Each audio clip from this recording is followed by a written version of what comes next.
in this lesson, we'll add a grip for our handle. So on the inside of our handle, I'd like to add kind of a grip with some kind of padding on there. And so what we can do is reuse this piece of geometry in the section that we need to use and make that our grip. So it's just going to be this sort of kind of interior section here. So let's select those faces. I'm going to drag across those on the top and the bottom. And I don't need this one, so go ahead and just make sure we only have selected what we want. And we want to extract those out of our geometry, but I don't want to leave a hole there. I want to actually just duplicate them off. And so let's go to Edit Mesh, Duplicate Face, and then I could move it off of the surface, but I'm going to go ahead and leave it as is. And you can see now it's created two separate pieces.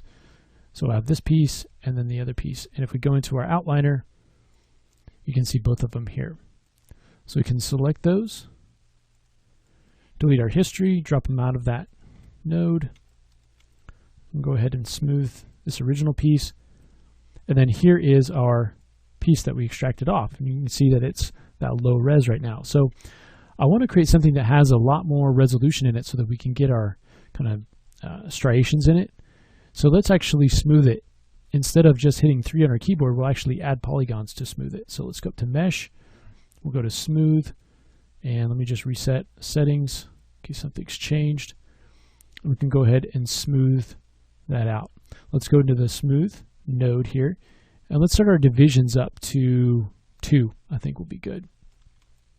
Okay, now you can see how the back of this is sort of sharp, and so what I want to do is go into our Polysmooth node, and this is happening at the border, and so we want to turn off Keep Borders. So we'll go ahead and jump in here. We can just hit 0 to turn that off, and it'll make it a little bit smoother. I also don't need all the polygons coming out to the sides, and so let's go ahead and just select maybe right here and delete that, and we'll select those. And then we can sort of do the same thing over here. Let's select these polygons. And so that leaves us with this section. All right. Let's go ahead and take this and extrude the whole thing out a little bit.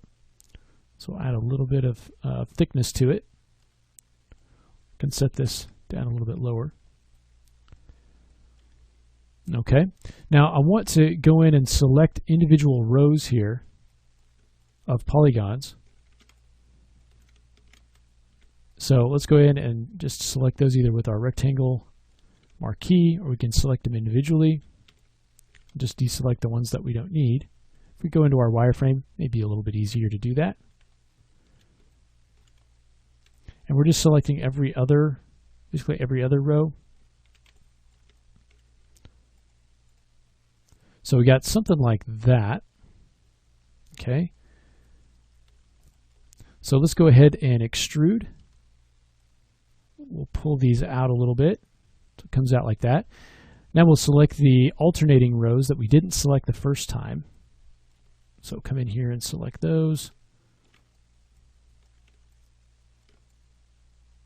And in here.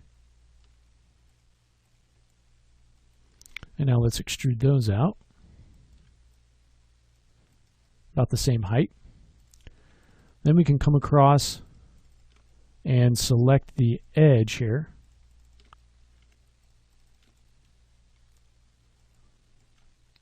And we can extrude that out. Oh. And let me undo that. I don't want to get the edges here, so let me deselect those on the top and the bottom.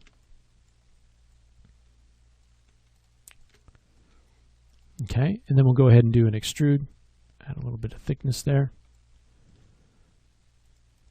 Okay, and then when we smooth it, we get something like that, which has our little grip on it. Now there's geometry inside here, which you can delete if you want to. So if we were to show this, okay, you can kind of see that geometry. I can go ahead and select that entire loop and delete it, and then just double click the inside, delete that whole inside, and then go back and turn this off. And then all we have to do is center the pivot, and we'll just scale it down just a little bit so it's penetrating in to the surface of our handle. And then we've got our sort of grip. Okay, so we were able to take this geometry, extract out some polygons, smooth them out so we have more polygons to work with, and then use that to create our grip handle. It's a lot easier than coming in and trying to make this from scratch.